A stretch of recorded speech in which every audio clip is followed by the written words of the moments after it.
નમસ્કાર વિદ્યાર્થી મિત્રો, ધોરણ 10 સામાજિક વિજ્ઞાન એની અંદર વિદ્યાર્થી મિત્રો આપણે એકમ કસોટીનું સોલ્યુશન વિશે અભ્યાસ કરી રહ્યા છીએ. જેના અંદર અગાઉના લેક્ચરની અંદર આપણે વિભાગ એ અને બીની અંદર 9 પ્રશ્ન સુધી અભ્યાસ કર્યો હતો. આજે આપણે આગળ પ્રશ્નનો અભ્યાસ કરીશું. પ્રશ્ન નંબર 10 છે, તક્ષશિલા વિદ્યાપીઠ વિશે નોંધ લખો. તો વર્તમાન સમયમાં પાકિસ્તાનમાં આવેલ રાવળપિંડીથી પશ્ચિમે પ્રાચીન તક્ષશિલા વિદ્યાપીઠ હતી. તે પ્રાચીન ગાંધાર પ્રદેશની રાજધાનીનું શહેર હતું. શું કહે છે વિદ્યાર્થી મિત્રો કે જે વર્તમાન સમયની અંદર પાકિસ્તાન છે અત્યારે એની અંદર રાવળપિંડ પાસે આપણે પશ્ચિમને પ્રાચીન તક્ષશિલા છે એ વિદ્યાપીઠ આવેલી છે અને જે ગાંધાર પ્રદેશની રાજધાનીનું શહેર હતું. આ વિદ્યાપીઠમાં 64 વિદ્યાઓનું શિક્ષણ અપાતું હતું. અહીં મોટાભાગના વિદ્યાર્થીઓ ગુરુના આશ્રમમાં રહી અભ્યાસ કરતા હતા. એટલે કે આ તક્ષશિલાની અંદર 64 વિદ્યાઓનું શિક્ષણ આપવામાં આવતું અને મોટાભાગના જે વિદ્યાર્થીઓ હતા એ ગુરુના આશ્રમમાં રહી અને ત્યાં જ અભ્યાસ કરતા હતા. ભગવાન બુદ્ધના શિષ્ય જીવ કે અહીં આયુર્વેદના પાઠો શીખ્યા. દંતકથા અનુસાર રઘુકુળમાં જન્મેલા રામના જે ભાઈ છે ભરતના પુત્ર તક્ષ ઉપરથી આ સ્થળનું નામ પડ્યું હોવાનું મનાય છે. એટલે કે ભગવાન બુદ્ધના શિષ્ય જીવ કે અહીં પણ આયુર્વેદનો જે પાઠ હતા એ અહીંયા જ શીખ્યા છે તક્ષશિલાની અંદર. એ ઉપરાંત આ તક્ષશિલા જે નામ આપેલું છે એ રઘુવંશના જે રામના ભાઈ ભરત છે ભરતનો પુત્ર જે તક્ષ છે એના નામ પરથી આપવામાં આવ્યું હોય એવું માનવામાં આવે છે. 7મા સૈકામાં એ મહત્વના વિદ્યા કેન્દ્ર તરીકે જાણીતું હતું. વિદ્યાર્થીઓને જે વિષયમાં રસ હોય તેનું શિક્ષણ આપવામાં આવતું. શિક્ષણ પોતાની ઈચ્છા પ્રમાણે ગમે તેટલા વિદ્યાર્થીઓને ભણાવતા છતાં સામાન્ય રીતે એક શિક્ષકની પાસે લગભગ 20 વિદ્યાર્થીઓ ભણતા હતા. શું કહે છે વિદ્યાર્થી મિત્રો કે 7મા સૈકાની અંદર મહત્વની વિદ્યા કેન્દ્ર તરીકે આ જાણીતું છે તક્ષશિલા. અને વિદ્યાર્થીઓને જે વિષયની અંદર રસ હોય એ જ વિષય એમને ભણવામાં આવતું. એટલે કે એ જ એમને એમાં શિક્ષણ આપવામાં આવતું અને શિક્ષક પોતાની ઈચ્છા પ્રમાણે ગમે તેટલા વિદ્યાર્થીઓને ભણાવતું છતાં સામાન્ય રીતે એક શિક્ષક પાસે 20 વિદ્યાર્થીઓ ભણતા. વારાણસી, રાજગૃહ, મિથિલા અને ઉજ્જૈન જેવા દૂરના નગરમાંથી વિદ્યાર્થીઓ અહીં શિક્ષણ માટે ઉમટતા. વારાણસીના રાજકુમારો અહીં જ શિક્ષણ લેતા હતા. કૌશલના રાજા પ્રસન્નજીત, વ્યાકરણ શાસ્ત્રી પાણિની અને રાજનીતિજ્ઞ કૌટિલ્યે પણ અહીં શિક્ષણ લીધું હોવાનું મનાય છે. શું કહે છે વિદ્યાર્થી મિત્રો અહીં કે વારાણસી છે, રાજકોટ છે, મિથિલા અને ઉજ્જૈન જેવા દૂરના જે નગરો છે એમાંથી પણ વિદ્યાર્થીઓ અભ્યાસાર્થે આવતા હતા. વારાણસીના જે રાજકુમારો છે એ પણ અહીંયા જ એમને શિક્ષણ મેળવ્યું છે. કૌશલ્યના રાજા પ્રસેનજીત, વ્યાકરણ શાસ્ત્રી પાણિની, રાજનીતિજ્ઞ કૌટિલ્ય એમને પણ અહીંયા જ શિક્ષણ મેળવ્યું છે. તક્ષશિલા ઉચ્ચ શિક્ષણનું કેન્દ્ર હતું. સામાન્ય સ્થિતિના વિદ્યાર્થીઓ ગુરુના ઘરે રહી ભણતા. અહીં વેદ, શસ્ત્રક્રિયા, ગજવિદ્યા, ધનુર્વિદ્યા, વ્યાકરણ, તત્વજ્ઞાન, યુદ્ધવિદ્યા, ખગોળ, જ્યોતિષ વગેરેનું શિક્ષણ આપવામાં આવતું હતું. ચંદ્રગુપ્ત મૌર્યના ગુરુ ચાણક્ય અને ખુદ જે ચંદ્રગુપ્ત છે મૌર્ય એમને પણ અહીંયા શિક્ષણ મેળવ્યું છે. શું કહે છે કે સામાન્ય તરીકે વિદ્યાર્થીઓ ગુરુના ઘરે રહીને અભ્યાસ કરતા હતા અને તેઓ જે વેદ છે, શસ્ત્રક્રિયા, ગજવિદ્યા, ધનુર્વિદ્યા, વ્યાકરણ, તત્વજ્ઞાન, યુદ્ધ વિદ્યા, ખગોળ, જ્યોતિષ વગેરેનું શિક્ષણ આપવામાં આવતું હતું. એ ઉપરાંત મૌર્ય જે ચંદ્રગુપ્ત મૌર્યના ગુરુ જે ચાણક્ય છે અને ખુદ ચંદ્રગુપ્ત મૌર્ય છે એમને પણ અહીંયા જ શિક્ષણ મેળવ્યું છે. 5મી સદીની શરૂઆતમાં ચીનના ફાહિયાને આ સ્થળની મુલાકાત લીધી હતી. હવે અથવામાં આવેલો છે પ્રશ્ન, નાલંદા વિશે ટૂંક નોંધ લખવાની છે, એટલે કે નાલંદા વિશે લખવાનું. તો બિહારના પટના જિલ્લાના બડગાંવ નામના ગામ પાસે પ્રાચીન નાલંદા વિદ્યાપીઠ આવેલી છે. ભારતીય સંસ્કૃતિમાં બૌદ્ધ અને જૈન પરંપરામાં નાલંદાનું મહત્વ ઘણું છે. તો આ નાલંદા વિદ્યાપીઠ વિદ્યાર્થી મિત્રો બિહારના જે પટના જિલ્લાના બડગાંવ છે ત્યાં આવેલી છે. આ પ્રાચીન વિદ્યાપીઠમાં મહાવીર સ્વામીએ 14 ચાતુર્માસ કર્યા હોવાથી આ સ્થળ જૈન તીર્થ પણ બન્યું હતું. 5મી સદીમાં કુમારગુપ્તે રાજાએ અહીં એક વિહાર બંધાવ્યું. ત્યાર પછી નાલંદાની પ્રસિદ્ધિમાં કે વધારો થયો. શું કહે છે વિદ્યાર્થી મિત્રો કે અહીંયા નાલંદા વિદ્યાપીઠની અંદર જૈન મહાવીર જે સ્વામી છે એમને 14 ચાતુર્માસ કર્યો છે, એટલા માટે જૈન તીર્થ પણ આ બન્યું છે. અને 5મી સદીની અંદર કુમારગુપ્ત રાજાએ જે છે એમને એક વિહાર બંધાવ્યું. એ વિહાર બંધાયા પછી જ કે આ નાલંદા વિદ્યાપીઠ ખૂબ જ પ્રસિદ્ધ બની. દેશ પરદેશમાંથી વિદ્યાર્થીઓ અહીં અભ્યાસ કરવા આવતા. મહાન મુસાફર યુએન સ્લાંગ પણ અહીં આવેલ અને તે 657 હસ્તલિખિત ગ્રંથો પોતાની સાથે ચીન લઈ ગયા હતા. આજે તો કે આ મહાન વિશ્વવિદ્યાલયના માત્ર ખંડેર જ જોવા મળે છે. આમ તે ખંડેરોમાં ફરતા ફરતા પણ દેશની ભવ્ય જે સંસ્કૃતિ છે એ સંસ્કૃતિની ઝાંખી અસર જોવા મળે છે. એટલે કે આ જે નાલંદા વિદ્યાપીઠ છે એ નાલંદા વિદ્યાપીઠની અંદર દેશ વિદેશના વિદ્યાર્થીઓ અભ્યાસ અર્થે આવતા હતા. પછી મહાન જે મુસાફિર યુએન સાંગલે છે એ પણ કે અહીં આવ્યા અને એમને 657 જેટલા હસ્તલિખિત ગ્રંથો પોતે ચીન લઈ ગયા. આજે આ વિશ્વવિદ્યાલય જે છે આજે જોવા જઈએ તો ખંડેર બની ગયું છે. અને ફરીએ ખંડેરની અંદર તો એમાં પણ ભારતની એક ભવ્ય સંસ્કૃતિનું આપણે ઝાંખી અસર જોવા મળે છે. નાલંદામાંથી ભણીને બહાર નીકળેલ વિદ્યાર્થી ભારતનો આદર્શ વિદ્યાર્થી ગણાતો. ઈસુની 5મી થી 11મી સદી દરમિયાન નાલંદા શિક્ષણના સર્વોત્તમ સ્થાને હતું.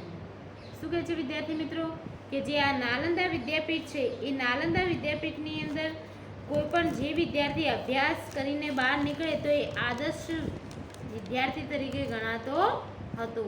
અને 5મી થી કે 11મી સદી દરમિયાન નાલંદા જે વિદ્યાપીઠ છે એમનું શિક્ષણ સર્વોત્તમ સ્થાને હતું.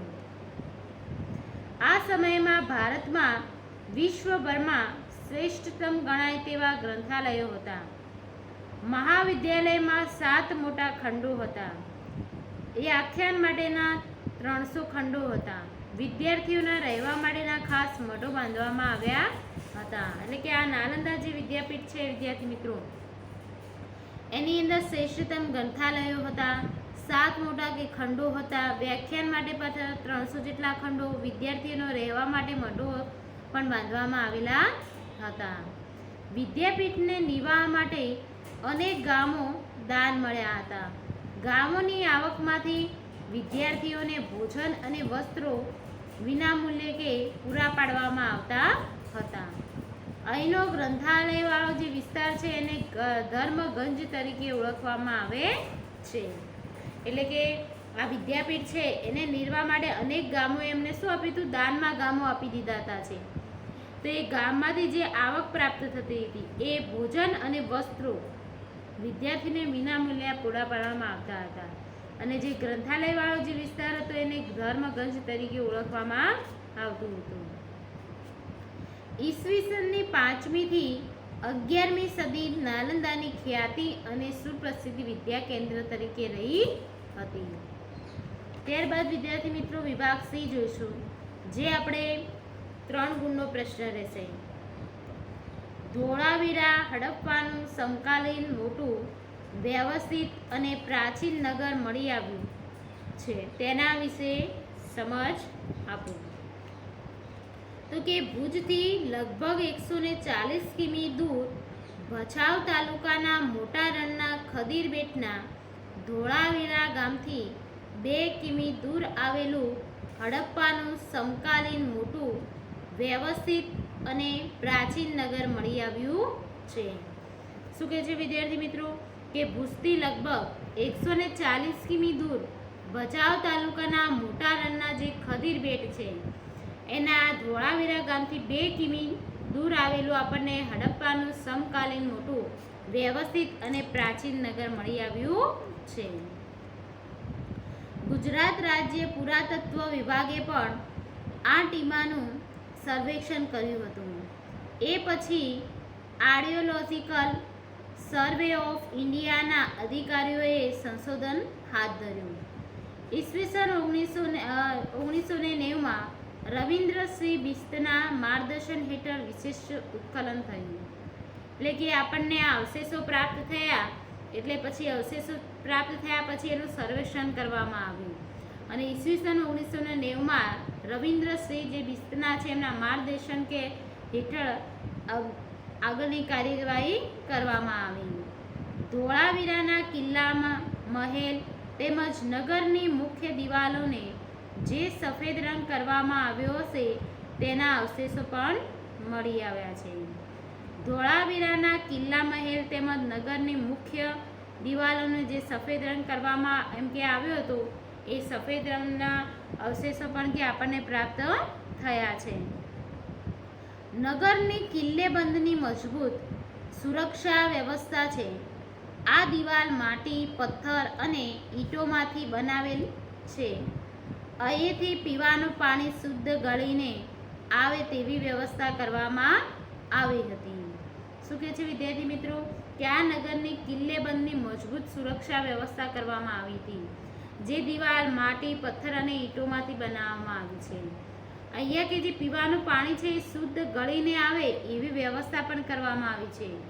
જે વ્યવસ્થા આજે આધુનિક યુગમાં પણ આપણે કરી શક્યા નથી એવી વ્યવસ્થા હતી જે ડાયરેક્ટ પાણી ગાળીને જ આવે. પાણીના શુદ્ધકરણની આ વ્યવસ્થાની અદ્ભુત હતી જે આપણને આજે પણ જોવા નથી મળતી. ત્યારબાદ વિદ્યાર્થી મિત્રો એનો અથવામાં પ્રશ્ન છે 11મો. મોહેંજો-દડાની નગર રચનામાં રસ્તાઓ અને ગટર યોજના વિશે માહિતી આપો. તો સૌપ્રથમ પહેલા આપણે નગરોના રસ્તાઓ વિશે જોઈએ. તો અહીં મોટા ભાગે 9.75 મીટર પહોળા રસ્તાઓ હતા. પછી નાના મોટા જે રસ્તાઓ છે કાટખૂણે છેદતા હોય એવા 1 થી વધુ વાહનો પસાર થઈ જાય કે સાથે એવા રસ્તાઓ હતા.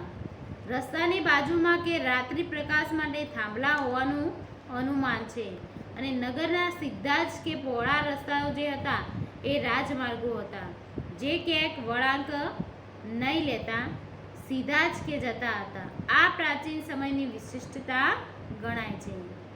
2 મુખ્ય રાજમાર્ગો હતા. એક માર્ગ ઉત્તરથી દક્ષિણ અને બીજો પૂર્વથી પશ્ચિમ જતો હતો. તો બંને માર્ગો કે મધ્યમાં કાટખૂણે છેદતા હતા. ત્યારબાદ આપણે જોઈશું વિદ્યાર્થી મિત્રો મોહેંજો-દડાની ગટર યોજના.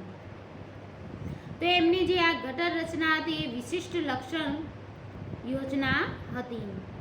જે યોજના સમકાલીન છે આવી ગઈ ગટર યોજના છે એની સભ્યતામાં સમુદ્ર જે ભૂમધ્ય સમુદ્રના કીટ ટાપુ સિવાય ક્યાંય આવી ગટર યોજના જોવા મળતી નથી. ગટરમાંથી કે ગંદા પાણીના જે નિકાલ માટે યોજના ઘડવામાં આવી હતી. દરેક મકાનમાં એક ખાળ કૂવો હતો. આવી સુવ્યવસ્થિત ગટર યોજના પરથી લાગે છે કે દરેક મકાનમાં એક ખાળ કૂવો હતો જે સમયાંતરે સુધારે જેવી કોઈ પણ કાર્યક્ષમ વ્યવસ્થા હશે અને તેથી જ કહી શકાય કે તેઓ સ્વચ્છતા તેમજ આરોગ્યના ઊંચી ખ્યાલો ધરાવતા હશે. ત્યારબાદ 12મો પ્રશ્ન જોઈશું કે ભારત ખુશીમાં આવેલા ટેકનિકલ સુધારા વિશે ટૂંડો લખો.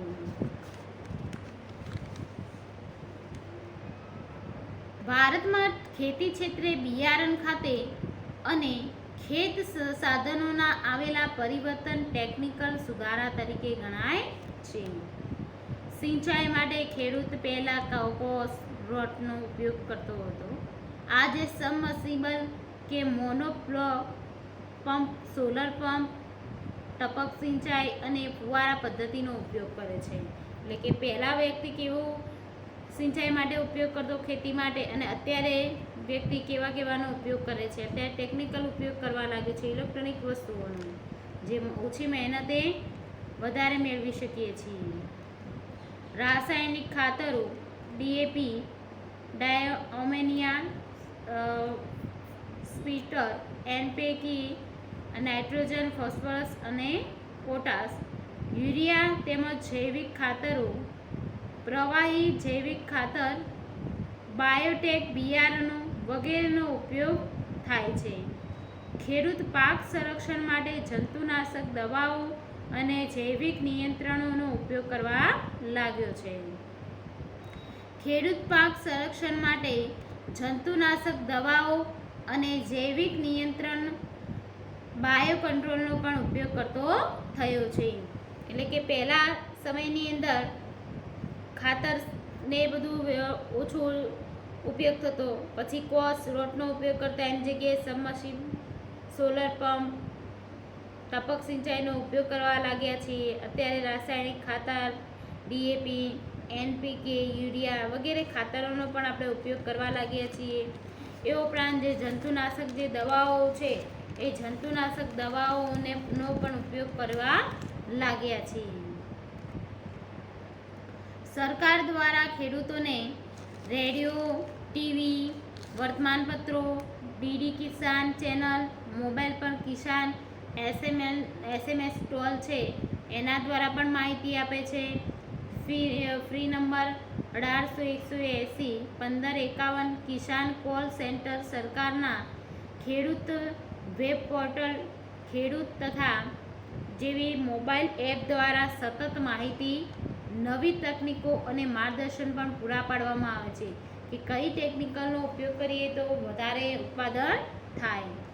ગ્રામ્ય વિસ્તારોમાં કૃષિ સંસાધનોનો અને નવી ટેકનોલોજીનો તકનીકીનો પ્રચાર પ્રસાર ગ્રામ્ય સેવકો દ્વારા ખેડૂતો સુધી પહોંચાડાય છે. સરકારે દરેક જિલ્લા મથકે ખેડૂત તાલીમ કેન્દ્રની સ્થાપના કરી છે, જેમાં ખેડૂતોને પ્રશિક્ષિત કરાય છે.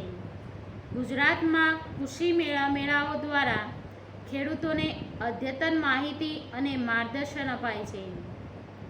દરેક રાજ્યમાં કૃષિ યુનિવર્સિટીની સ્થાપના કરવામાં આવે છે.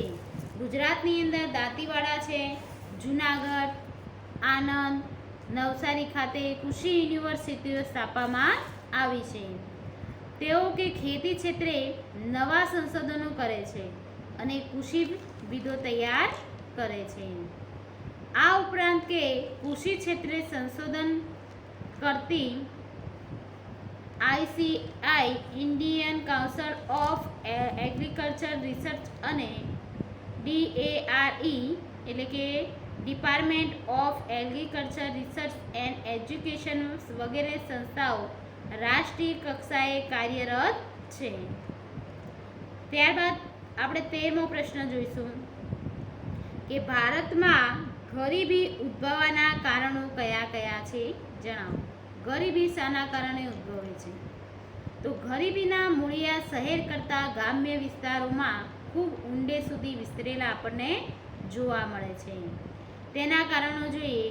કૃષિ ક્ષેત્રે અપૂરતો વિકાસ અને અપૂરતી સિંચાઈની સવલતોના કારણે કૃષિ ક્ષેત્રોમાંથી મળતી આવકમાં ઘટાડો. ખેતી સિવાયના સમયમાં વૈકલ્પિક રોજગારી તકોનો અભાવ છે. ગ્રામીણ ક્ષેત્રે અન્ય રોજગારીનું જરૂરી જ્ઞાન, શિક્ષણ, કૌશલ્ય કે તાલીમના અભાવના કારણે પણ ગરીબી ઉદ્ભવે છે.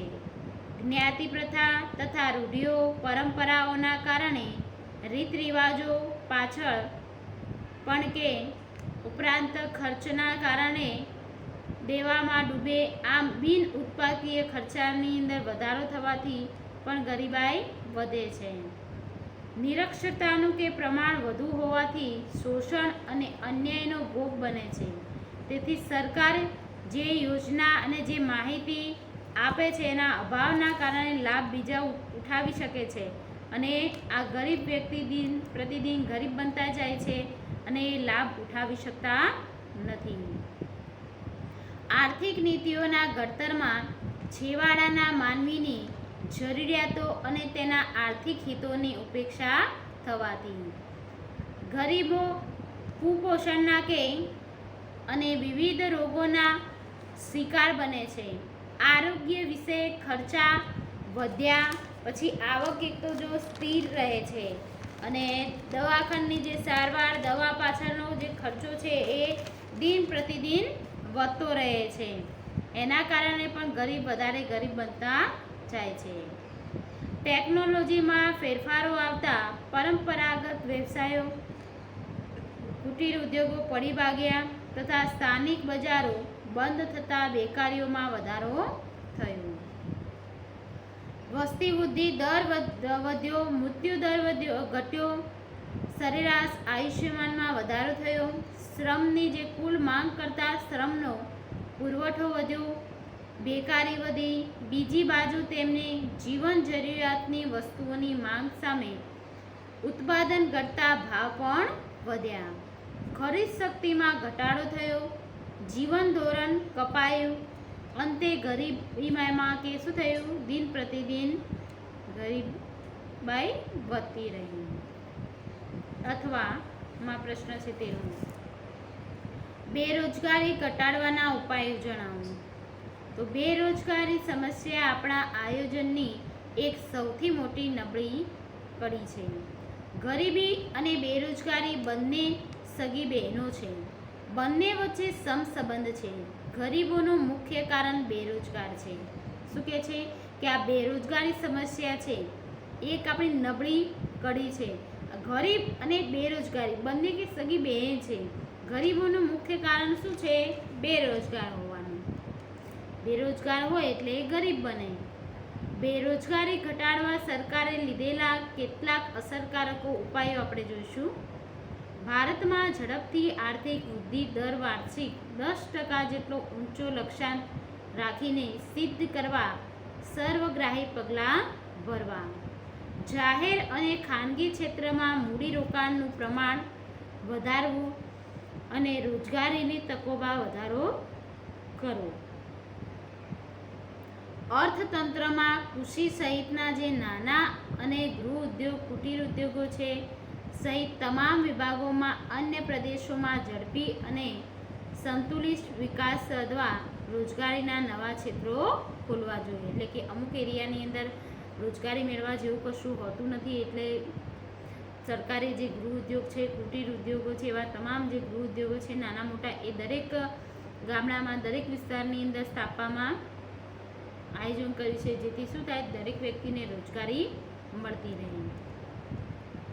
સરકારે રોજગારી વધારવા માટે અનેક યોજનાઓ દ્વારા આર્થિક સહાય આપી. શિક્ષણ તાલીમના કેન્દ્રો, શ્રમ પ્રધાન ઉત્પાદન પદ્ધતિ પર આધારિત જે વપરાતી વસ્તુઓ છે એ વસ્તુઓનું ઉત્પાદન કરતા એકમો, નાના અને લઘુ ઉદ્યોગો, ગ્રામ્ય ઉદ્યોગો, હાથશાળ અને હસ્તકલા કારીગરોને લગતા હુન્નર ઉદ્યોગોનો વિકાસ હાથ ધરવો જોઈએ. તે માટે યોજનાઓમાં પ્રોત્સાહક નીતિઓ અમલમાં મૂકવી જેથી જે કારીગર વર્ગ છે એમને પણ પ્રોત્સાહન મળતું રહે. ગ્રામીણ ક્ષેત્રે ખેતી સિવાયના સમયની જે બેરોજગારી ઘટાડવા માટે ખેતીમાં એકથી વધુ વખત પાક લઈ શકાય તેવી પદ્ધતિઓ વિકસાવી. નવી જમીન ખેડાણ હેઠળ લાવી. પ્રત્યેક ખેતરને પાણી અને વીજળીની સુવિધાઓ ઉપલબ્ધ કરવી. નાની મોટી સિંચાઈ જે યોજનાઓ છે ડેમો, ચેકડેમ, જળાશયો, નહેરો છે, ટ્યુબવેલ, બંધો, સડકોના બાંધકામની પ્રવિધિઓ ખેતી સંલગ્ન કરવી જેથી ગ્રામીણ લોકોને ખેતીને લગતી સુવિધાઓ મળી રહે અને એક પછી એક પાક લેતા રહે એટલે એમને રોજગારી મળતી રહે અને સમયસર પાણી પણ મળી રહે. ગ્રામીણ ક્ષેત્રે રોજગારીની તકો વિસ્તારવી જોઈએ જેથી તેઓને ત્યાં જ પૂરતી આવક અને રોજગારીનું પ્રમાણસર મળી રહે તો શહેર તરફનું સ્થળાંતર ઘટાડી શકાય અને રોજગારીનું જે માંગ છે પરનું દબાણ પણ ઘટાડી શકાય છે. કૃષિ ક્ષેત્રે બાગાયતી ખેતી, સેન્દ્રિય ખાતર આધારિત જે ખેતી છે, સૂકી ખેતી અને બહુલક્ષી પાક પદ્ધતિ જે શાકભાજી ફળોની ખેતી તરફ વધુ ઝોંક આપીને પ્રોત્સાહન આપવું જોઈએ. ગ્રામીણ ક્ષેત્રે કે શિક્ષણની જે ગુણવત્તા અને પ્રમાણ વધે તેના પર વધુ ધ્યાન આપવું. ગ્રામીણ ક્ષેત્રે માનવ વિકાસને ટકાવી રાખવા માટે તેમના આરોગ્ય, શિક્ષણ, ચોખ્ખું પીવાનું પાણી, પૌષ્ટિક આહાર, વીજળી, રસ્તા, બેન્કિંગ છે, વીમો, ઇન્ટરનેટ, સંદેશાવ્યવહાર, મોસોકની જે સવલતોમાં વધારો કરીને જળ સંચયની પદ્ધતિઓ, સાર્વજનિક સ્થાયી મિલકતોનું નિર્માણ કરીને સ્થાનિક ઉદ્યોગોનો વિકાસ અને પ્રોત્સાહન આપીને રોજગારીમૂલક કાર્યક્રમ અપનાવીને ગ્રામીણ લોકોના જે જીવન છે એ એમની જીવનની અંદર ગુણવત્તાત્મક અને જે પરિણાત્મક વધારો લાવવાનો જે મુખ્ય હેતુ રહ્યો છે. વિદ્યાર્થી મિત્રો, આ રીતે આપણે પ્રશ્નનો જવાબ લખી શકીએ. તો વિદ્યાર્થી મિત્રો, આપણે 25 ગુણની એકમ કસોટી જોઈ, જેમાં વિભાગ એની અંદર આપણે વિકલ્પો છે, ખરા ખોટા છે, ખાલી જગ્યા છે, એક વાક્યનો પ્રશ્ન અને જોડકા વિશે તમને માહિતી મેં આપી દીધી. ત્યારબાદ વિભાગ બીની અંદર જે 2 માર્ક્સના પ્રશ્નો છે એ 6 થી 10 સુધી 2 માર્ક્સના પ્રશ્નો પણ આપણે જોઈ લીધા. વિભાગ બી જે આપણું પ્રત્યેક ગુણ 3 ગુણનો છે, જેની અંદર આપણે 3 પ્રશ્નોનો અભ્યાસ કર્યો અને વિભાગ ડીની અંદર પ્રત્યેક ગુણ આપણે 4 ગુણનો રહેશે, જે આપણે એની અંદર 2 પ્રશ્નોનો અભ્યાસ કર્યો છે. અને તમારે કેવી રીતે લખવું એ પણ હું તમને માહિતી આપી છે. એ ઉપરાંત વિદ્યાર્થી મિત્રો યાદ રાખવાનું કે 2 ગુણનો પ્રશ્ન હોય તો તમારે મુદ્દા છે એ 4 લખવાના રહેશે. એટલે કે એક મુદ્દો છે એનો અડધો માર્ક્સ મળે છે. એટલે 2 મુદ્દા લખો તો ત્યારે તમને કેટલા માર્ક્સ મળે? 2 મુદ્દા લખો ત્યારે 1 માર્ક્સ મળે છે. એટલે તમારે એ રીતે મુદ્દા લખવાના રહેશે. જે પ્રમાણે જેટલા ગુણ છે એ પ્રમાણે એ પ્રશ્નનો જવાબ તમારે લખવાનો રહેશે અને મુદ્દા વાઇઝ જ વિદ્યાર્થી મિત્રો લખવાનું છે. આપણે ગુજરાતીમાં પેરેગ્રાફ જેવી રીતે લખીએ છીએ એવી રીતે લખવાનું નથી. આ સામાજિક વિજ્ઞાન વિષય છે, એટલા માટે તમારે વિદ્યાર્થી મિત્રો આપણે મુદ્દા વાઇઝ પોઈન્ટ પાડી અને લખવાનું રહેશે. એક પોઈન્ટનો તમારે યાદ રાખવાનું કે અડધો ગુણ છે, એટલે એ પ્રમાણે તમારે જે માર્ક્સ છે એ પ્રમાણે તમારે મુદ્દા લખવાના રહેશે. તો વિદ્યાર્થી મિત્રો, તમને ખ્યાલ આવી ગયો આ એકમ કસોટીની અંદર આ રીતે લખવાનું રાખવાનું. તો વિદ્યાર્થી મિત્રો, અહીંયા આપણે આ એકમ કસોટી પૂર્ણ થાય છે. જે આપણે સોલ્યુશન કરવાનું હતું એમાં તમને ખ્યાલ આવી ગયો હશે. તો આજનું લેક્ચર અહીંયા આપણે પૂરું કરીએ છીએ. હવે પછીના લેક્ચરની અંદર આગળ માહિતી મેળવીશું. જય હિન્દ.